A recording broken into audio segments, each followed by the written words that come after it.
Hey, what's up? Yen here, and today I'd like to talk about this JW1. It is an open ear, in fact, outside your ear type of earphones, and it's a very unique product.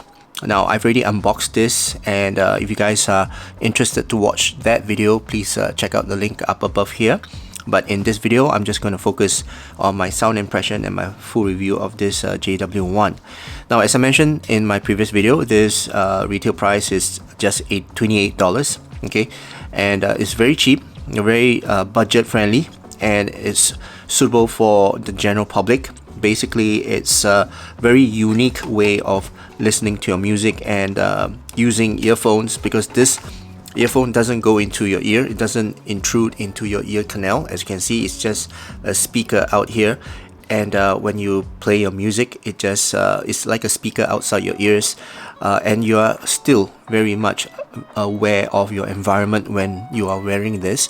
So I would say this is actually very suitable for a group of people, right? I'm sure this is a niche product, all right? Basically, there's a group of people that requires to be aware of their environment.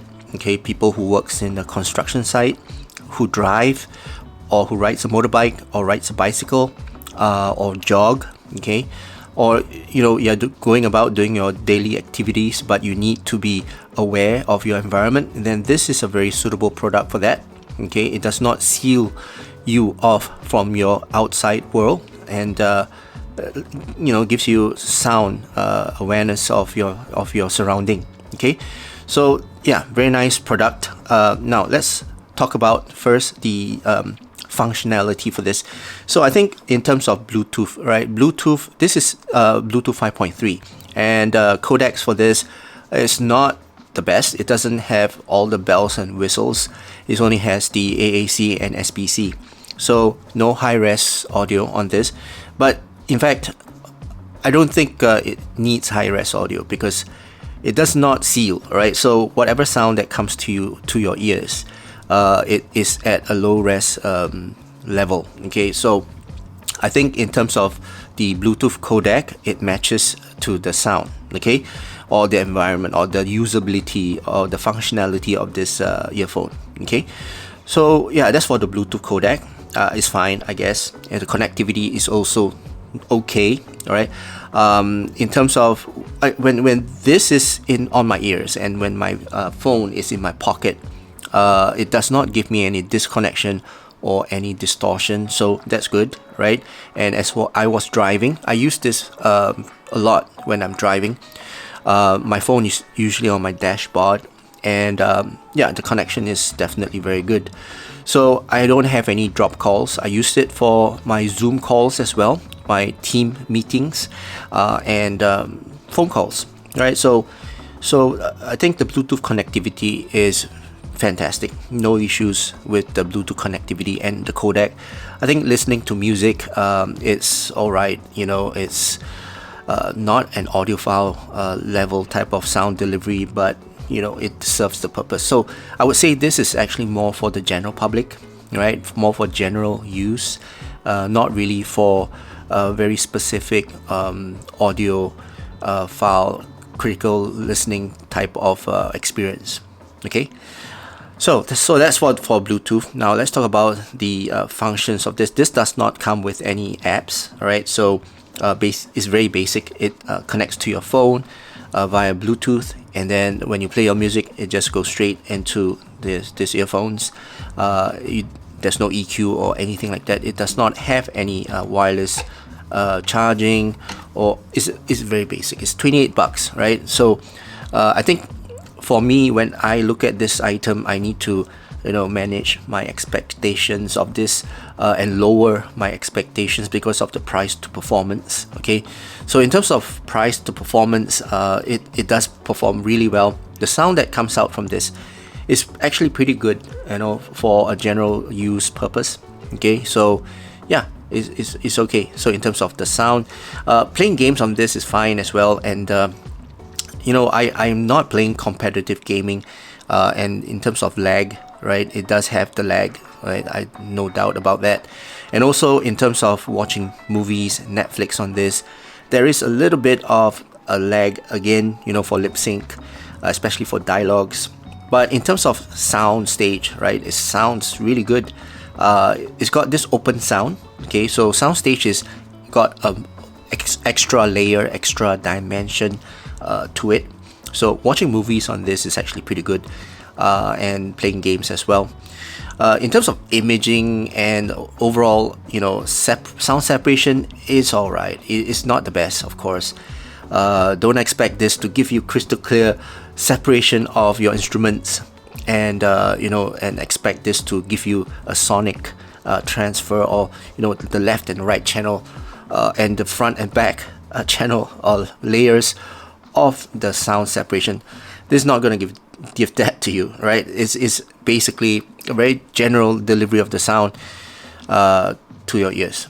Okay, so that's for the sound. I think microphone I've used a lot in terms of making phone calls, again for Zoom. Yeah, it's actually pretty good. So let me do a sound test for you guys and show you guys the sound. Let me bring my iPad out. Okay, so I've got my iPad here, and I will need to take the earphones out from the holder. Okay, so let me put the earphones into my ears, or onto my ears. All right, and I'll do a voice recording, and then you guys be the judge. Okay, all right, let's begin. All right, so now this is the sound that is coming out from the JW1. How do you think I sound? All right, so I think it's not bad. Let's switch back to the studio microphone. All right, so I think in terms of microphone, this is not bad. It does deliver your voice to the other end, so it's still very good. I mean, for a price of 28 bucks, it's functional. It serves the purpose, I would say, in terms of doing the different activities, making phone calls, listening to your music, and going on conference calls. It's definitely a workhorse. Okay, to me, this is a workhorse. Now, in terms of battery, the battery lasts me for about almost the entire day. Okay, almost to the end of the day, I had to put this back into the charger and to charge it, and it's actually takes pretty fast. It takes about 1.5 hours to charge it, maybe 2.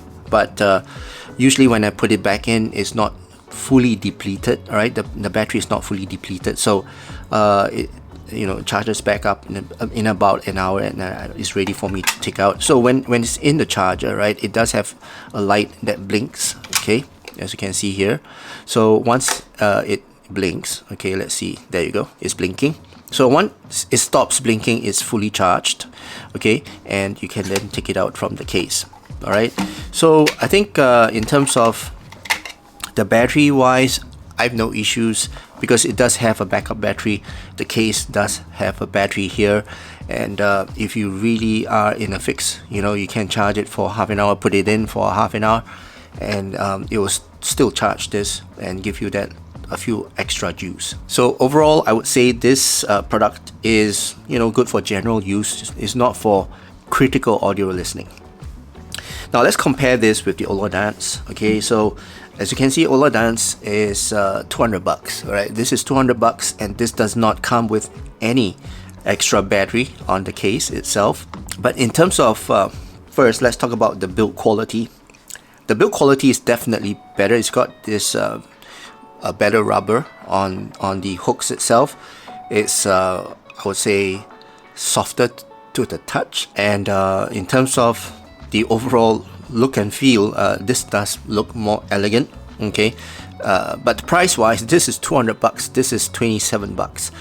So yeah, very, very different. And both of them have a very similar type of setup. Right, it's got your speakers here.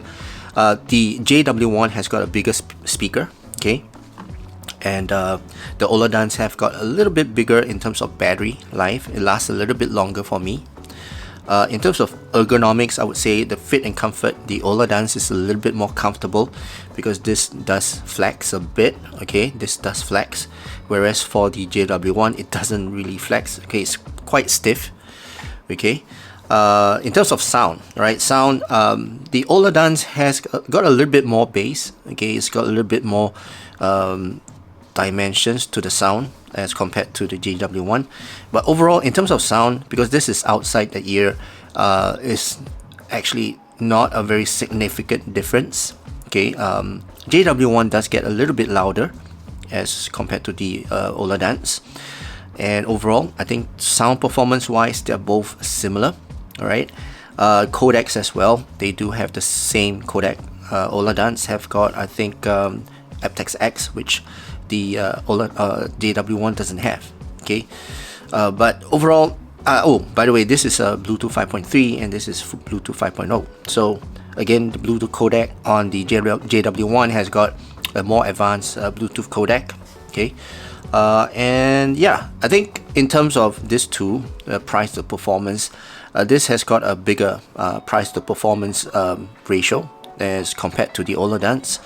And yeah, I would say for those on a budget, I would definitely recommend to go for the JW1. But of course, if you have more money on hand and you want to spend a little bit more on quality and you know, the design and the overall comfort, then I would say the Oladance, right? But I would say Oladance is a little bit overpriced as compared to the JW1. Okay, right, so that's my overall comparison with the Oladance, and well, that's the only one that I have that's comparable to this. Yeah, I would say this is a workhorse, right? And it's cheap, it's budget, and definitely affordable. Okay, so for that, I would give this a star rating of 3 out of 5 stars rating. I would say, yeah, pretty affordable, pretty nice. It's just that the build quality is a little bit, you know, cheap side, right? It's budget, and also the fit and comfort is a little bit on the stiffer side. But other than that, it's pretty good. Sound performance of it is pretty good as well. Okay, alright, so that concludes my overall review and sound impression and overall impression of this JW1. I hope you guys enjoyed watching this video, and if you did, please give this video a thumbs up, and also please don't forget to subscribe to my channel. So that's it for now. I hope you guys have a great day ahead, and I'll see you again in my next video. Cheers.